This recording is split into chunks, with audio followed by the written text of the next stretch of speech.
Bismillahirrahmanirrahim. Assalamu alaikum. Hello everybody. My dear students at Port-Said University Faculty of Commerce English program, this is our course International Marketing. And this course is for the 4th grade major of Business Administration. And in this lecture we are going to discuss and cover the topic of international marketing mix. Starting with the product and brand decisions. So the first part in this topic is about the product and brand decisions. Introduction. What to sell? The international marketer needs to determine what the market offering should be in a foreign market. He needs to define the product offering that he will provide for the international market. He needs to distinguish between goods versus services and rights that he will produce or provide for the international market. The product offering. The international marketer should start to determine the core benefit he wants to produce. Then he will start to determine the generic product. Generic product meaning the characteristics and features of the product or service. Then he can determine the expected product. Then he can determine the augmented product, and augmented product being made greater in size or value. At the last, he will be able to determine the potential product that he can produce or introduce for the international market. Basic product concepts. So you have to put in your mind some of the basic concepts about the product. A product is a good, service, or idea.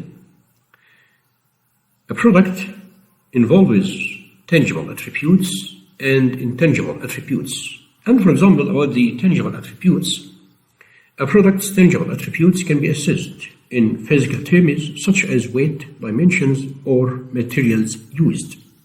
Consider, for example, a flat panel TV with an LCD screen that measures 42 inches across.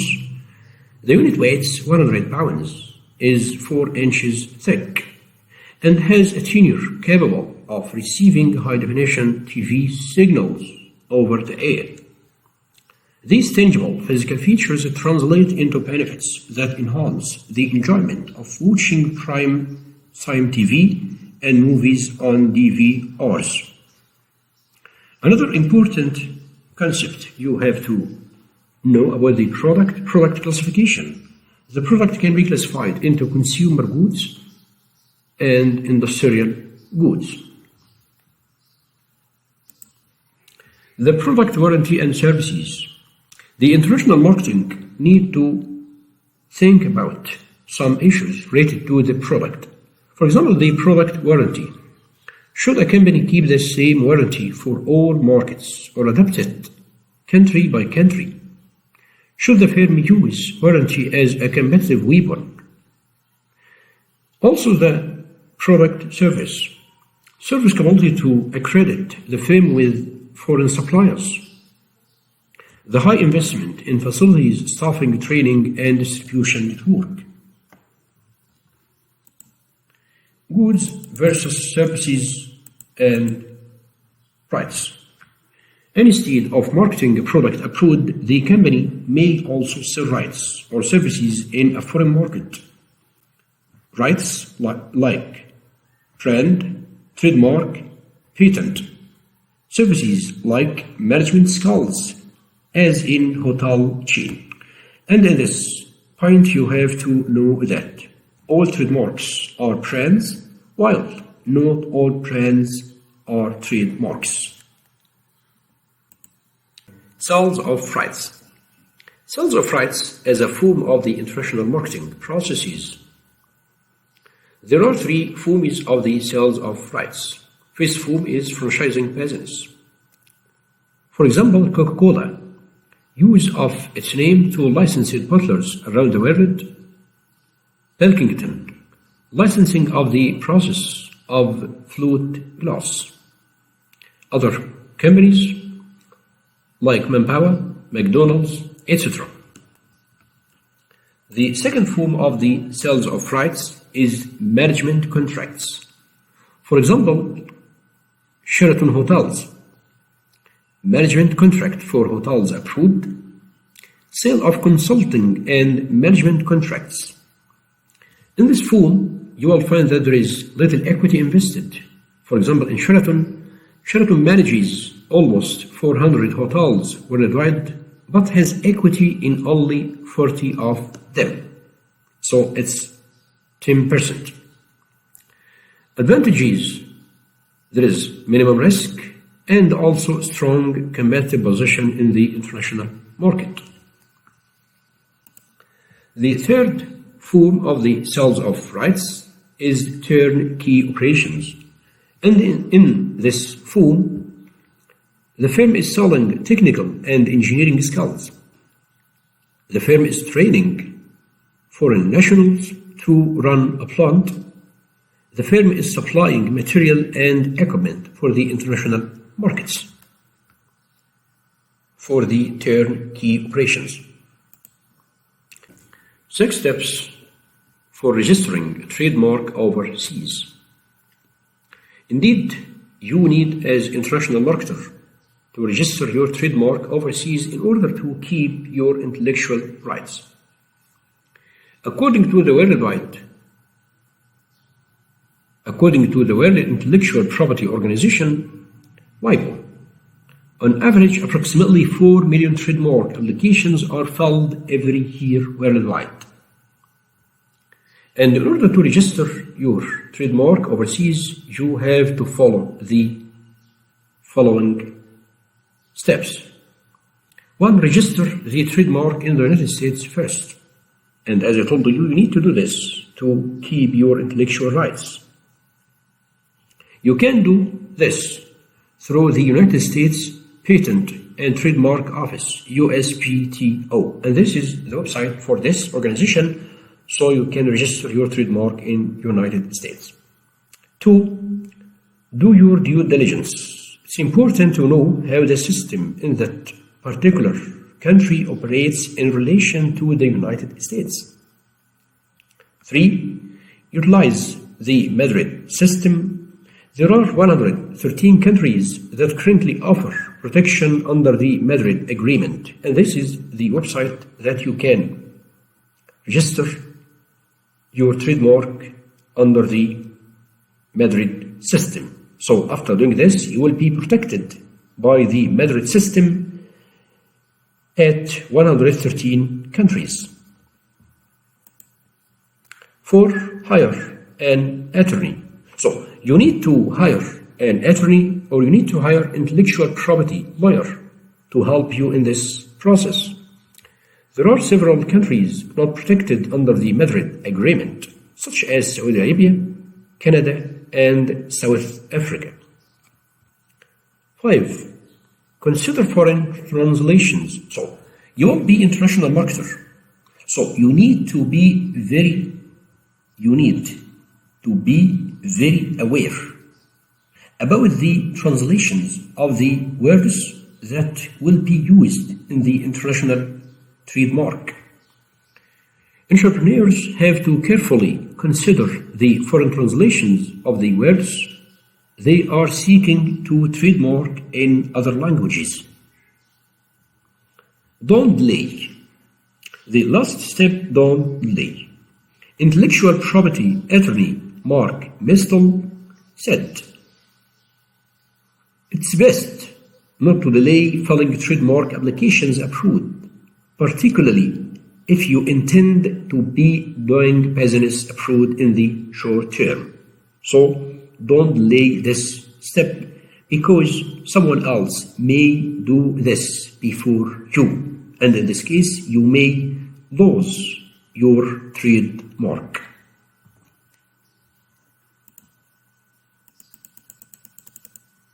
International product strategies. In international markets, managers need to decide the level of standardization and adaptation they have to achieve in terms of their products. Indeed, three main alternatives can be utilized in this point. The managers can decide to choose straight extension, product adaptation, or product innovation. In the straight extension, the firm adopts the same policy used in its home market. In product adaptation strategy, the company serves to needs and wants of its foreign customers. In product innovation strategy, the firm designs a product from scratch for foreign customers. Extend, adapt, create. Strategic alternatives in global marketing. Extension, offering product virtually unchanged in markets outside of home country. Adaptation, changing elements of design, function, and packaging according to needs of different country markets. The creation, developing new products for the world market.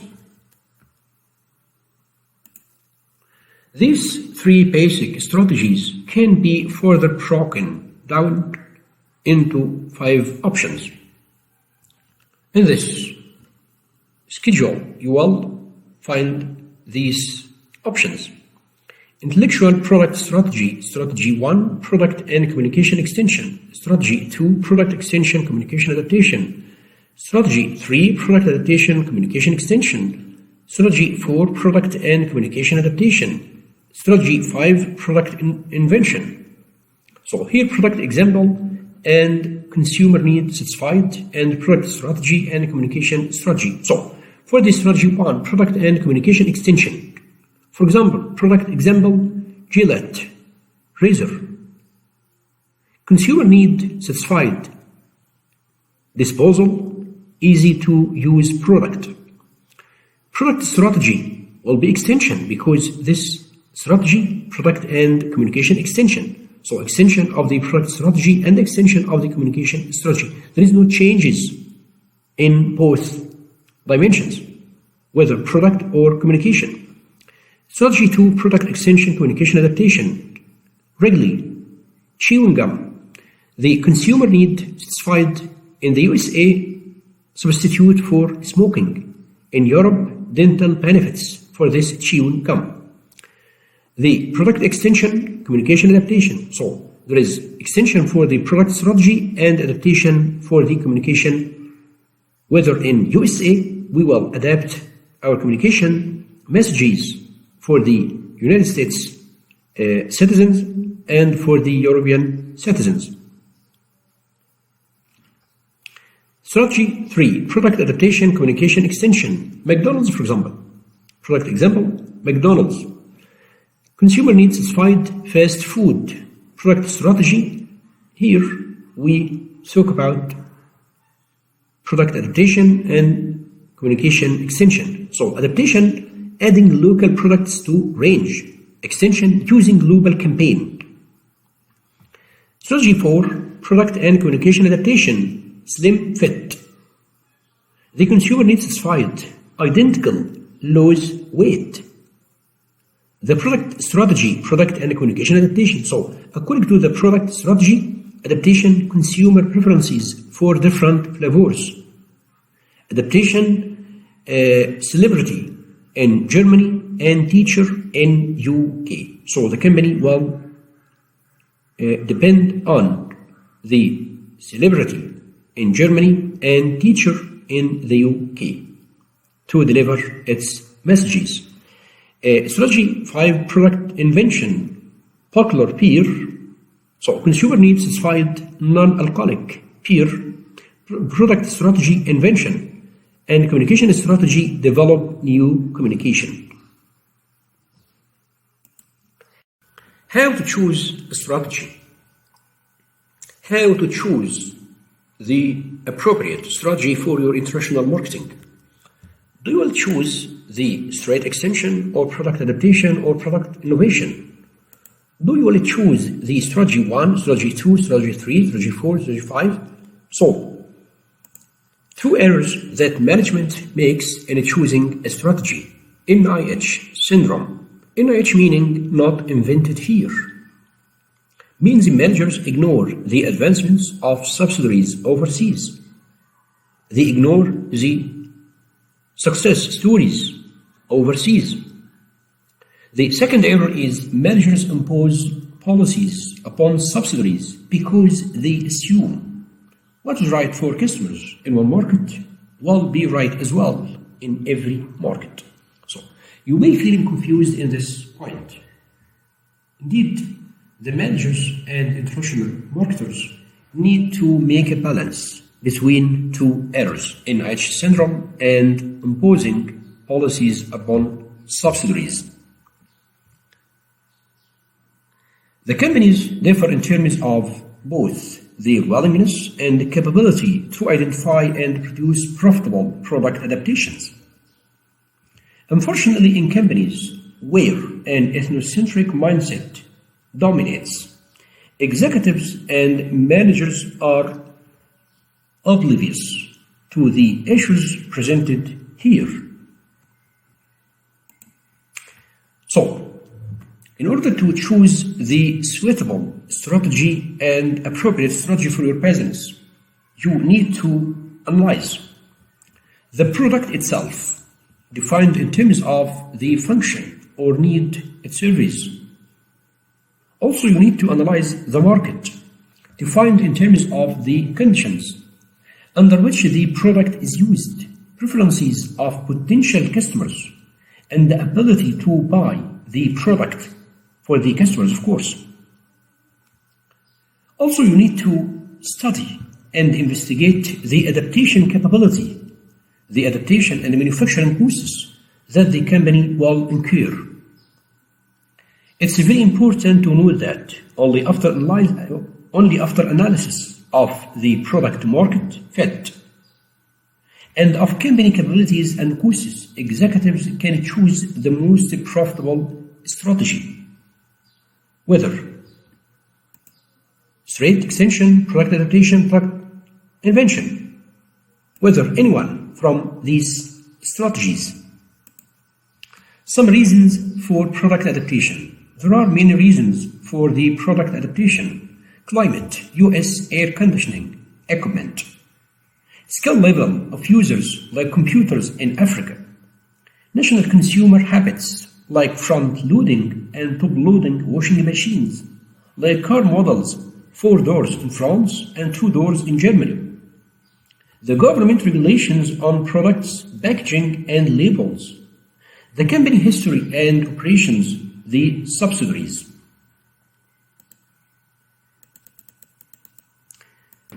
Drivers of the product adaptation. What are the drivers of the product adaptation? There is an example for the Colgate toothpaste. For the packaging, ecological stand-up tubes in Germany was needed. Failure in France. So the company, the product used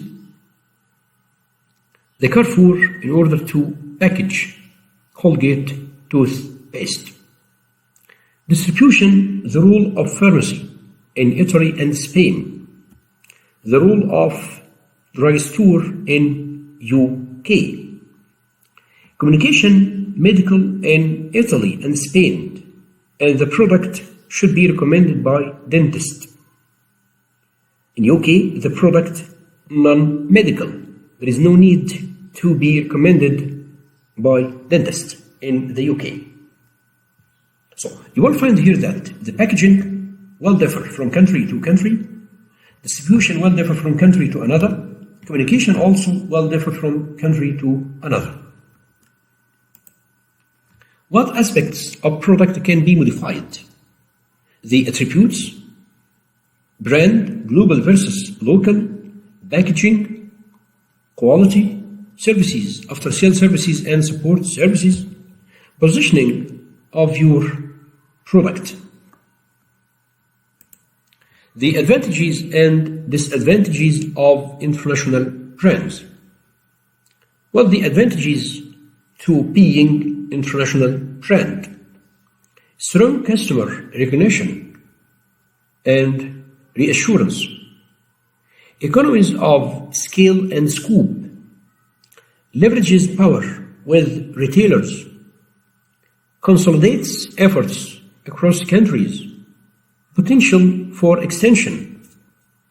The advantages to being international brand: not locally responsive, demotivating for country managers, difficult to manage, need to maintain consistency across countries and product lines. So, by the end of this lecture, hope all is going well with you and see you soon. Thanks so much.